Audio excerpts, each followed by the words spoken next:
Action کی کرنے سے جو احتجاج یہ لوگ کر رہے ہیں، یہ تو چاہیے کہ خاص جگہ پہ جا کے احتجاج کریں اور پرامن طریقے سے احتجاج کریں، نہ کہ عوام کو مشکلات میں ڈالیں۔ کافی نقصان ہوتے ہیں اور مشکلات ہوتی ہے اور مصیبت بڑھتی ہے اور روڈ ووڈ روک ہوتے ہیں، عوام بھی حاضر میں پڑ جاتی ہے۔ ان کو چاہیے ایک خاص جگہ میں پرامن احتجاج کرے، نہ کہ عوام پسند کرے اور مشکلات میں ڈالے۔ احتجاج کرنا ضروری نہیں ہے، بلکہ بیٹھ کے مزاجی جو نا کوئی نہ کوئی حل نکالنا چاہیے۔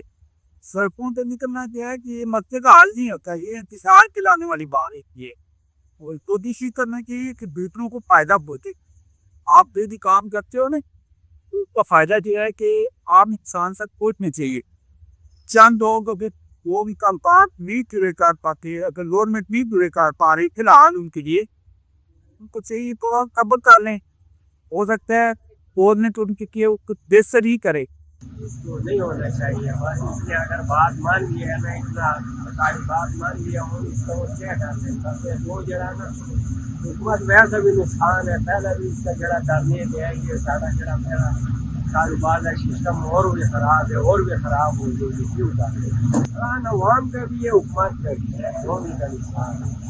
یہ ایکشن کمیٹی کا کام ہوتا ہے کہ وہ سب کو ملائے ہیں اور سب کو ملا کے بات کریں۔ باقی اگر ان کی باتیں مان رہے ہیں تو یہ بھی تو ان کا احتجاج کرنے سے کوئی مسئلہ حل تو نہیں ہوتا، لیکن آپ ٹیبل ٹاک کریں، ان کو بیٹھ کے سارے کے منوانے کی کوشش کریں۔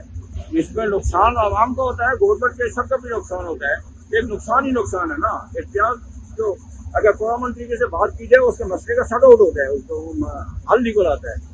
لیکن یہ کوئی طریقہ تو نہیں ہے احتجاج کرنا، توڑ پھوڑ کرنا، سارا یہ کرنا، گاڑیوں کی رکاوٹ ہوتی ہے، سڑکیں بند ہوتی ہیں اور روزگار بند ہوتے ہیں، دکانیں بند ہوتی ہیں۔ ایک چیز تو نہیں ہوتی، وہ ہزاروں ہر بندہ کوئی دکان کھولنے کے لیے تیار نہیں ہوتا کہ یہ نقصان کریں گے، ان کے مائنڈ تو اور قسم کے ہوتے ہیں۔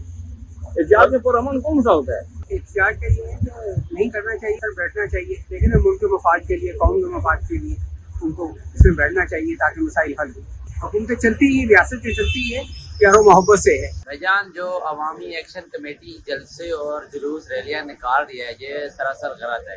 جہاں تک دیکھا جائے تو جو ہے نا عوامی ایکشن کمیٹی 38 مطالبات تھے، تو اس میں سے 36 جو مطالبات ہیں وہ گورنمنٹ نے ان کے مان لیے۔ 2 مطالبات اگر انہوں نے نہیں مانے تو اس کا حق یہ نہیں بنتا کہ وہ اس کے مقابلے میں ریلیاں، جلوس یا جلسے نکالیں، اور اس سے آپ کو دیکھیں، خود دیکھیں کہ عوام کو وہ تنگ کر رہے ہیں، ٹھیک ہے۔ باقی 2 مطالبات نہیں مانے تو اس کا مطلب یہ نہیں بنتا کہ وہ عوام کو تنگ کریں، اور عوام کو سب سے زیادہ نقصان ہو رہا ہے، وہ خود اپنا نقصان خود کر رہے ہیں، ٹھیک ہے۔ باقی ان کے 36 مطالبات تو مانے جا چکے ہیں، 2 مطالبات نہیں ماننے تو اس کا یہ نہیں بنتا کہ وہ دھرنے یا ریلیاں وغیرہ نکالیں۔